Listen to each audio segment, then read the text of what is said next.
حضور محدث اعظم ہند رحمت اللہ تعالی علیہ سے آپ کو شرف خلافت حاصل ہے اور اللہ رب العزت کا بے پایا احسان ہے اور کرم ہے کہ حضرت شرف الدین شرافت اللہ تعالی علیہ جس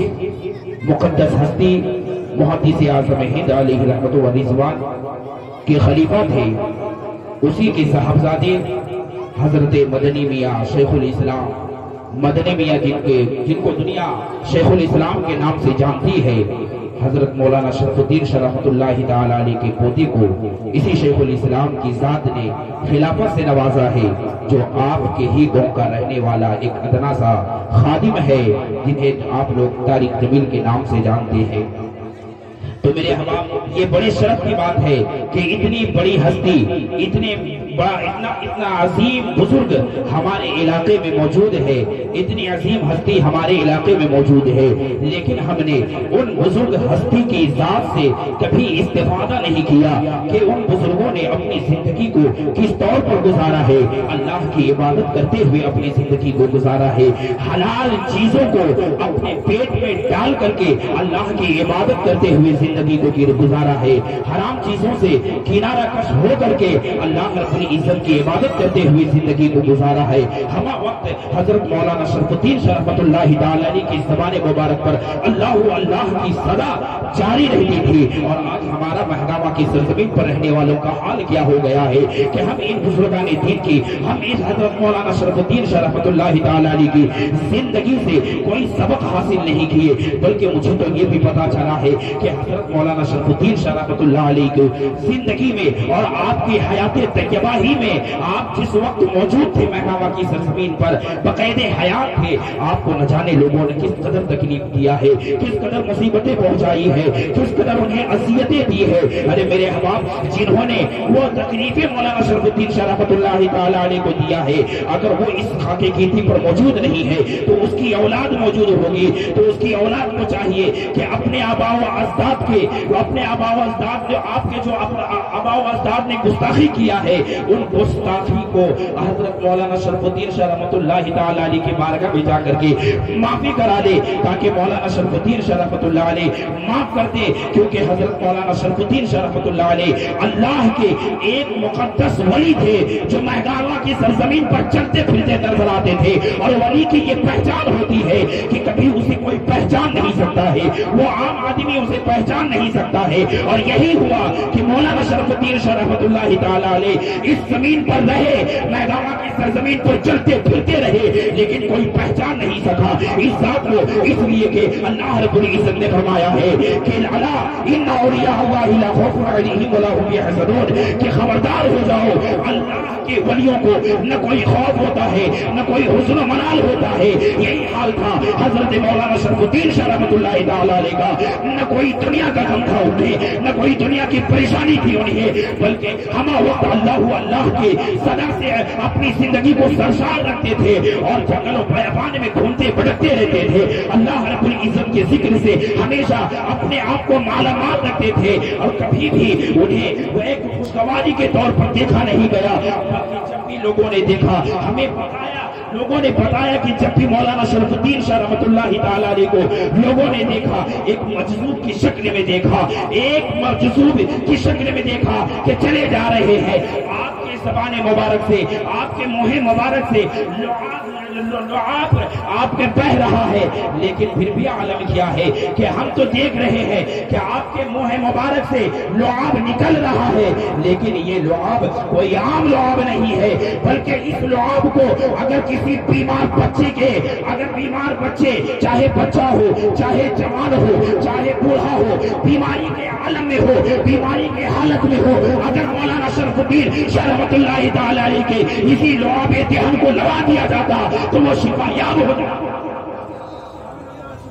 وہ شفا یاب ہو جایا کرتا تھا، لیکن ہم پہچان نہیں سکے۔ تو میرے احباب، حضرت مولانا شرف الدین شرافت اللہ تعالی علیہ کا آج عرس ہے، تو کیوں نہیں حضرت کے فیضان سے ہم آج مالا مال ہو جائے، کیوں نہیں حضرت کے فیضان سے مالا مال ہو جائے؟ کیونکہ علماء کرام بزرگان دین فرماتے ہیں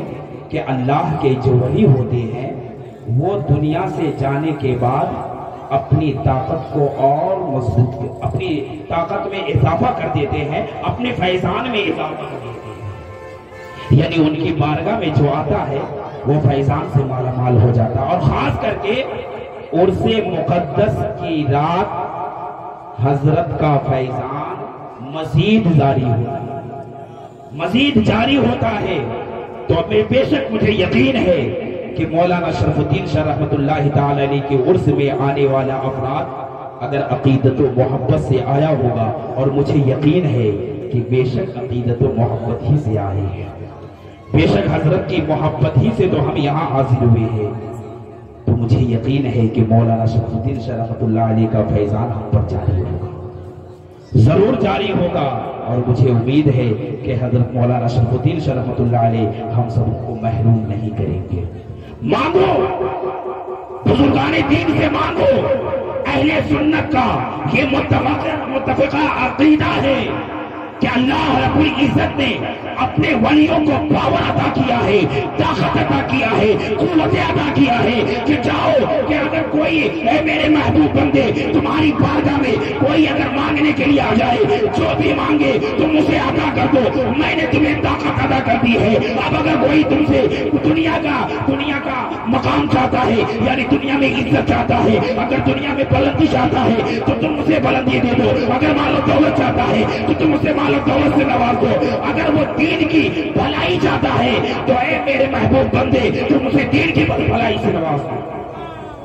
دین کی بھی بھلائی سے نواز دو۔ اللہ رب العزت نے پاور عطا کر دیا ہے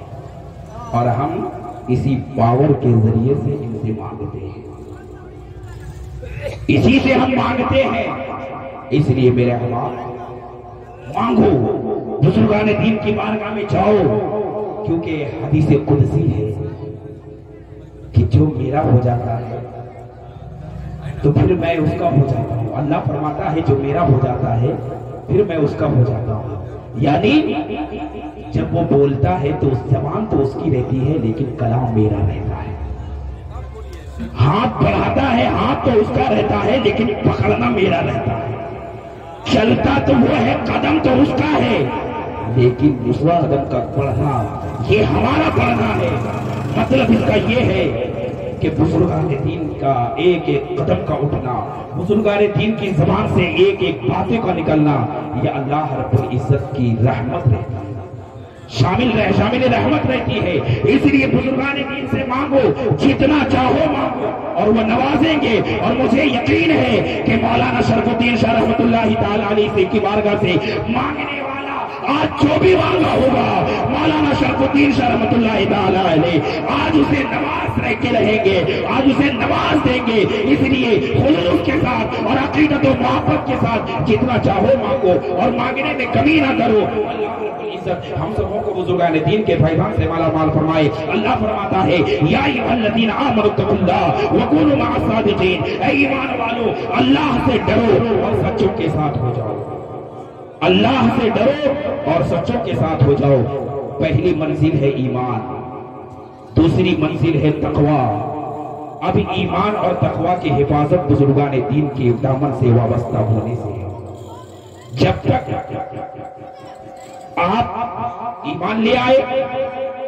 آپ نے تقوی اختیار کر لیا، یعنی نماز کے پابند ہو گئے، آپ کے دل میں خدا بندی ہو گیا، پیدا ہو گیا، آپ حلال چیزوں کی طرف مائل ہو گئے، حرام سے اجتناب کرنے لگے، لیکن اب اس پر برقرار رہنا، اس پر قائم رہنا، شیطان کے مکر و فریب سے بچنا اسی وقت تک ممکن ہے جب تک کہ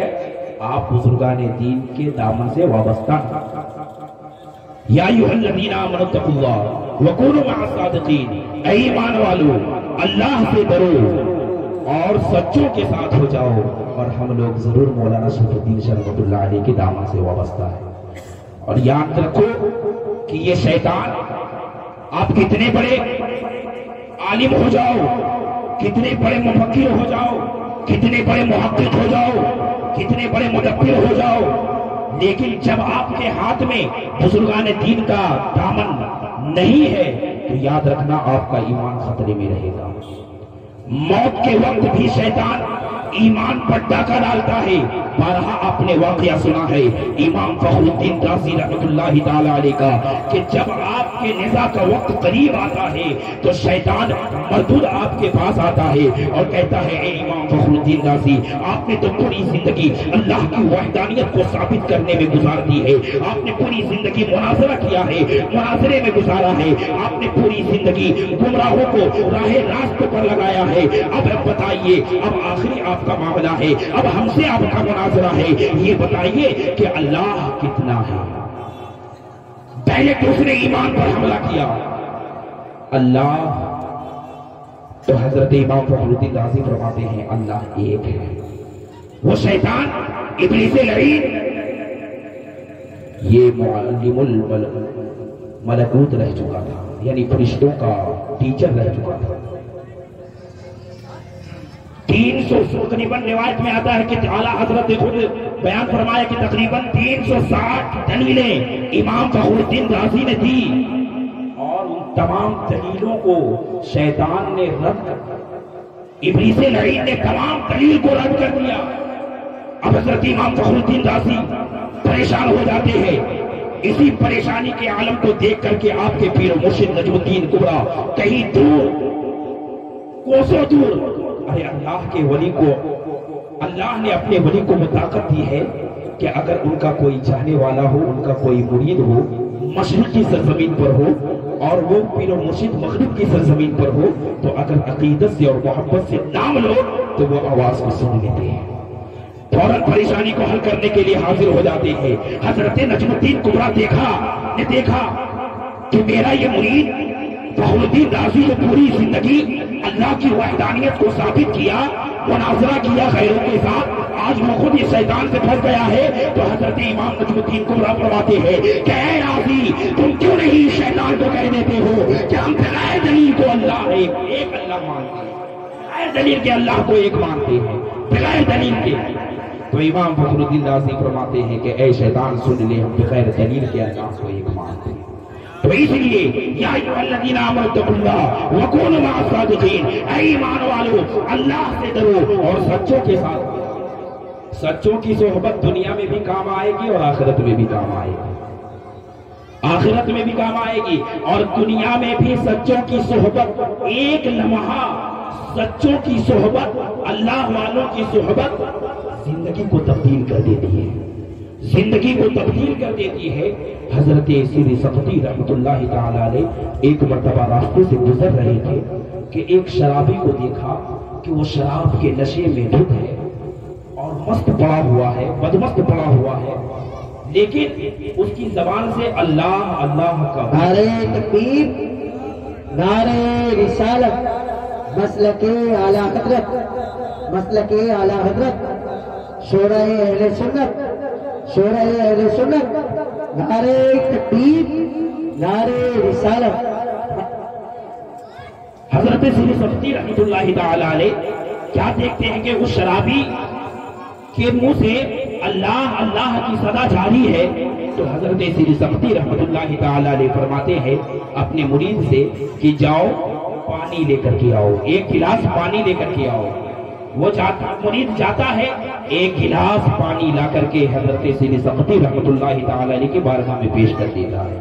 حضرت سیدی سقطی رحمۃ اللہ تعالی علیہ اس پانی سے اس شرابی کے منہ کو صاف کر دیتے ہیں، دھل دیتے ہیں۔ اس کے بعد فرماتے ہیں حضرت سیدی سقطی رحمۃ اللہ تعالی علیہ کہ مجھے گوارا نہیں کہ یہ ناپاک شخص اپنی ناپاک زبان سے اللہ پاک کا نام، یہ ناپاک شخص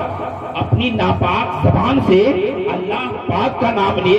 اس لیے میں نے اس کے زبان کو، اس کے منہ کو دھل دیا تاکہ یہ شخص کی زبان پاک ہو جائے اور اللہ پاک کا نام لے۔ پھر کیا دیکھیے معاملہ کیا ہوتا ہے، حضرت سیدی سقطی رحمۃ اللہ تعالی علیہ چلے جاتے ہیں۔ اس کے بعد جب آنکھ لگتی ہے سیدی سقطی رحمۃ اللہ تعالی علیہ کو، خواب میں کیا دیکھتے ہیں کہ ایک فرشتہ آتا ہے اور آواز دیتا ہے کہ اللہ رب العزت کا پیغام دے رہا ہے کہ اے میرے سیدی سقطی، تم نے آج میرے نام کی خاطر میرے ایک گنہگار بندے کی زبان کو دھلا ہے، اب میری ذات کو یہ گوارا نہیں ہے کہ اس شخص کو شراب پینے کے لیے میں قدم آگے بڑھنے دوں۔ تیری برکت اسے حاصل ہو گئی ہے، تیری صحبت اسے حاصل ہو گئی ہے، میں تیری صحبت کی برکت سے، تیرے وہاں حاضری دینے کی برکت سے اور تیرے منہ صاف کرنے کی برکت سے میں اسے اب شراب نہیں پینے دوں گا، میں اسے اب شراب نہیں پینے دوں گا۔ دیکھیے کیا معاملہ ہوتا ہے۔ حضرت سیر سقطی رحمت اللہ تعالی علیہ کی آنکھ کھلتی ہے اور تہجد کی نماز کے لیے مسجد جاتے ہیں، کیا دیکھتے ہیں کہ وہ شرابی پہلے آ کر کے تہجد کی نماز ادا کر رہا ہے۔ وہ شرابی پہلے مسجد میں آ کر کے تہجد کی نماز ادا کر رہا ہے۔ آپ دیکھیے، یہ دیکھیے کہ اللہ کے ولیوں کی صحبت کا عالم کیا ہے، اللہ کے ولیوں کی صحبت کا عالم کیا ہے کہ وہ شرابی تھا، شراب پیتا تھا، لیکن جب تہجد کی نماز کے لیے وہ مسجد آیا، سیر سقطی رحمت اللہ تعالی علیہ حیرت کی نگاہ سے اس کو دیکھ رہے ہیں، حیرت کی نگاہ سے دیکھ رہے ہیں۔ شرابی کہہ رہا ہے، دیکھیے اب شرابی کہہ رہا ہے کہ حضور آپ مجھے حیرت کی نگاہ سے کیوں دیکھ رہے ہیں، سارا معاملہ تو آپ کو سنا ہی دیا ہے۔ حضور آپ مجھے حیرت کی نگاہ سے کیوں دیکھ رہے ہیں، سارا معاملہ آپ کو سنا ہی دیا گیا ہے۔ تو پتا چلا اللہ کے ولیوں کی ایک لمحہ کی صحبت اسے بھی ولایت کے مقام پر فائز کر دی، اسے بھی ولایت کے مقام پر فائز کر دیتی ہے۔ اس لیے میرے احباب ولیوں کے دامن سے وابستہ رہو، ولیوں کی بارگاہ میں جاتے رہو، ضرور دنیا میں بھی اس کا فائدہ ملے گا اور آخرت میں بھی اس کا فائدہ ملے گا۔ جب ایک کتا کو ولیوں کی صحبت میں رہنے سے انسانی شکل بنا کر کے جنت میں داخل کر دیا جائے گا، تو ہم غلامان غوث و خواجہ کو کیوں نہیں اللہ رب العزت اپنے محبوب بندے کے صدقے میں جنت عطا کرے گا؟ کیوں نہیں اللہ اپنے محبوب بندے کے صدقے میں جنت عطا کرے گا؟ اللہ رب العزت ہم سبوں کے ہاتھوں میں بزرگان دین کے دامن کو قدم حیات برقرار رکھے، آمین۔ وآخر دعوانا الحمدللہ رب العالمین۔ السلام علیکم۔ کیونکہ علماء کرام شعراء اعظام کی فہرست لمبی ہے، مختصر سی